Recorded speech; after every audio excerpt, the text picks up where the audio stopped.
Assalamualaikum warahmatullahi wabarakatuh.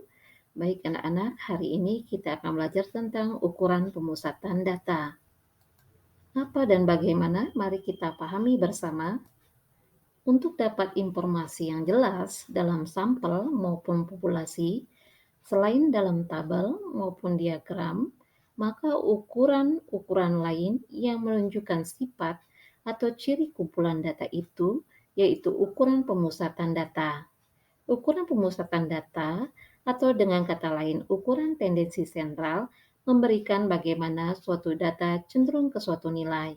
Misalnya suatu data reratanya 7, maka data tersebut cenderung berada di sekitar angka 7. Ukuran pemusatan data ini meliputi rata-rata nilai, kemudian modus, dan median. Baiklah, untuk ukuran pemusatan data ini yang akan kita bahas sekarang adalah tentang rata-rata nilai. Untuk rata-rata nilai sendiri yang akan kita nanti bahas adalah rata-rata hitung, rata-rata ukur, dan rata-rata harmonik. Kita mulai dengan rata-rata hitung. Rata-rata hitung kita sebut juga sebagai dengan mean. Dilambangkan dengan notasi X. Di atasnya ada garis yang dibaca dengan X bar. Dalam perhitungan mean ada 3, yaitu untuk data tunggal yang tak berbobot, data tunggal berbobot, artinya maksudnya berfrekuensi, dan data berkelompok. Misalkan data tunggal memiliki n dantum, X1, X2, X3, X4, titik-titik sampai dengan Xn, maka mean data tunggal tersebut menggunakan rumus X rata-rata atau dengan X bar sama dengan X1 ditambah X2 ditambah X3 ditambah titik-titik ditambah Xn dibagi N. Untuk data tunggal berbobot, maka formula yang digunakan X bar sama dengan frekuensi 1 dikalikan dengan X1 ditambah frekuensi 2 dikalikan dengan X2 sampai dengan titik-titik Fn dikali dengan Xn per frekuensi 1 ditambah frekuensi 2 ditambah titik-titik sampai dengan Fn. Itulah rumus yang akan kita gunakan nanti dalam perhitungan rata-rata hitung. Contoh di sini, tentukan mean data berikut. Pada contoh A, kita minta menentukan mean untuk data tunggal tak berbobot.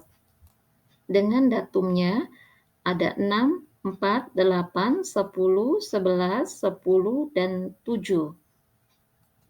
Banyak datumnya ada 7, sehingga penyelesaian untuk pertanyaan yang A, maka meannya sama dengan 6 ditambah 4 ditambah 8 tambah 10 tambah 11 tambah 10 tambah 7 dibagi dengan 7, didapat 8. Untuk pertanyaan kedua, di sini diberikan data dengan data yang berfrekuensi. Yang kita sebut di sini data untuk data tunggal berbobot.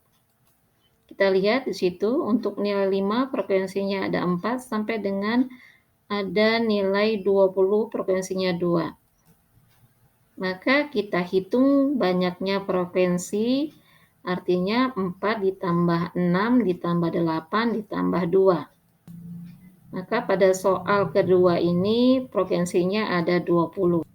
Untuk menghitung X-barnya atau meannya sama dengan 4 dikali dengan 5, artinya frekuensinya dikalikan dengan nilainya, 4 dikali 5 ditambah 6 dikali 10 ditambah 8 dikali 15 ditambah 2 kali 20 per atau dibagi dengan nilai frekuensi yang sudah kita cari yaitu 20, maka hasil dari perhitungannya adalah 240 dibagi 20 sama dengan 12. Kita lanjutkan dengan data berkelompok. Mean dengan data berkelompok ini dapat dicari dengan menggunakan nilai tengah kelas. Nilai tengah kelas sendiri atau kita simbolkan dengan XI diperoleh dari batas bawah ditambah batas atas dibagi 2. Maka meannya sama dengan sigma dari FI XI per FI. Untuk lebih jelasnya, kita langsung saja kepada permasalahannya. Kita perhatikan pada contoh di sini ada tabel distribusi frekuensi. Kita diminta untuk menentukan mean data tersebut. Yang kita lihat di data di sini ada 7 kelas, kemudian frekuensinya berjumlah 50. Kita ambil sampel misalkan kelas 1-nya di situ 20 sampai dengan 24. Berarti di sini batas atasnya 24, batas bawahnya 20. Sampai dengan kelas terakhir yaitu batas bawahnya 45, batas atasnya 49. Kita lanjutkan, hasilnya adalah untuk memperoleh data XI ini tadi adalah nilai tengah kelas yang dirumuskan dengan mencari batas bawah ditambah batas atas dibagi 2. Kalau kita ambil nilai kelas pertama 20 sampai 24, berarti dapatnya di situ 20 ditambah 24 dibagi 2, hasilnya 22. Sampai dengan kelas terakhir itu didapat XI-nya 47. Maka kita akan cari untuk rumus FI dikali dengan XI. Pada kelas pertama frekuensinya di tabel itu ada 4, maka XI-nya di situ ada 22, maka untuk mencari FI kali XI tinggal dikalikan 22 dikali 4 sama dengan 88. Sampai dengan kelas terakhir itu didapat 94. Sehingga keseluruhan dari FI dikali XI didapat jumlahnya adalah 1710. Untuk jumlah FI sendiri adalah 50. Maka rata-rata dari data kelompok yang ada ini adalah 1710 dibagi 50 didapat 34,2. Kita lanjutkan dengan rata-rata ukur. Rata-rata ukur atau rata-rata geometri. Tidak semua rata-rata nilai suatu data menggunakan rata-rata hitung. Misalnya rata-rata konsumsi BBM, rata-rata pertumbuhan.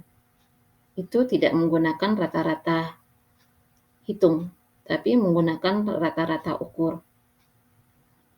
Jika perbandingan suatu data berurutan atau tetap atau hampir tetap, maka menggunakan rata-rata ukur. Misalkan data X1, X2, X3, X4 sampai dengan Xn, ini kalau kita bandingkan misalkan X2 berbanding dengan X1 atau X4 berbanding dengan X3, itu hampir tetap atau mendekati tetap, maka ia menggunakan rata-rata ukur. Rumusnya adalah akar dari X1 dikali X2 sampai dengan Xn dipangkatkan dengan N. Marilah kita kupas contohnya. Kita lihat di situ, hitunglah rata-rata ukur dari data konsumsi BBM jenis premium pada suatu sepeda motor selama 5 hari dalam liter. Kalau kita lihat datumnya menggunakan perbandingan, maka hasilnya hampir mendekati tetap. Misal 4 berbanding 2 hasilnya 2, 8 berbanding 4 adalah 2, 16 berbanding 8 adalah 2. Maka rumus ini cocok untuk menghitung rata-rata ukur. Untuk masalah ini menggunakan rumus rata-rata ukur, yaitu akar dari 2 dikali 4 dikali 8 kali 16 kali 1, hasilnya dipangkatkan dengan akar pangkat 5, didapat sama dengan 4 liter. Selanjutnya, rata-rata harmonis. Rata-rata harmonis dari sekumpulan data X1, X2, X3 sampai dengan Xn adalah kebalikan dari nilai rata-rata hitung. Rata-rata harmonis kita lambangkan dengan huruf H sama dengan untuk data tunggal N dibagi dengan 1 per XI ditambah X2 ditambah dengan 1/X3 sampai dengan 1/X⁻N. Untuk data tunggal berbobotnya, maka H sama dengan frekuensi 1 ditambah frekuensi 2 sampai dengan titik-titik frekuensi N dibagi dengan frekuensi 1 per X 1 ditambah frekuensi 2 per X2 sampai dengan tambah F frekuensi Fn dibagi dengan Xn. Itulah rumus yang akan kita gunakan dalam menghitung rata-rata harmonis. Kita lanjutkan. Secara umum, rata-rata harmonis jarang digunakan.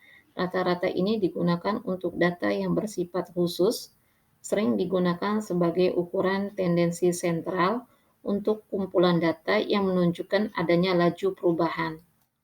Contoh di sini, 3 mobil A, B, dan C melakukan perjalanan sejauh 600 km. Mobil A mengkonsumsi Pertamax 10 km per jam, mobil B mengkonsumsi Pertamax 30 km per jam. Maaf, saya ulangi. 3 buah mobil A, B, dan C melakukan perjalanan sejauh 600 km. Mobil A mengkonsumsi Pertamax 10 km dalam 1 liter atau per liter. Mobil B mengkonsumsi Pertamax 30 km per liter dan mobil C mengkonsumsi Pertamax 20 km per liter. Tentukan rata-rata konsumsi ketiga mobil tersebut. Bagaimana penyelesaiannya? Jika kita hitung dengan rata-rata hitung, maka akan diperoleh X bar sama dengan 10 ditambah 30 ditambah 20 dibagi dengan 3 sama dengan 20 km per liter. Jawaban ini tidak tepat karena tidak menghitung konsumsi Pertamax setiap mobil. Untuk konsumsi Pertamax setiap mobilnya, kalau kita lihat di situ, mobil A sama dengan 600 km dibagi dalam 10 per kilometer dalam 1 liter. Artinya mobil A menghabiskan 60 liter untuk jarak 600 km. Mobil B 600 dibagi 30 menghabiskan 20 liter. Mobil C menghabiskan 600 dibagi dengan 20 km dalam liter didapat 30 liter. Jadi totalnya 60 liter untuk mobil A, 20 liter untuk B, 30 liter untuk C. Di total hasilnya 110 liter. Jadi rata-ratanya adalah 3 kali 600 dibagi 110. 3 kali 600 maksudnya 3 mobil ini dengan jarak tempuh masing-masing 600, maka keseluruhannya jarak tempuh mereka 3 kali 600 dibagi dengan banyaknya total liter Pertamax-nya dibagi dengan 110, maka didapat 16,36 liter. Kalau kita menghitung dengan menggunakan rata-rata harmonis, maka akan didapat hasil yang sama. Rumus rata-rata harmonis untuk data tunggal tak berbobot situ adalah H sama dengan N dibagi dengan 1 per data pertama ditambah dengan 1 per data kedua ditambah dengan 1 per data ketiga. Yaitu sama dengan 3 dibagi 1 per 10 ditambah 1 per 30 ditambah 1 per 20. Didapat hasilnya 16,36 liter. Jadi masalah pada mobil ini terkait dengan menghitung rata-rata pemakaian Pertamax-nya, maka untuk kecocokannya menggunakan rata-rata harmonis. Kalau kita amati, artinya ciri utama dari penggunaan rumus ini kita lihat pada laju perubahan yang signifikan. Itulah materi yang kita bahas. Saya akhiri. Wassalamualaikum warahmatullahi wabarakatuh.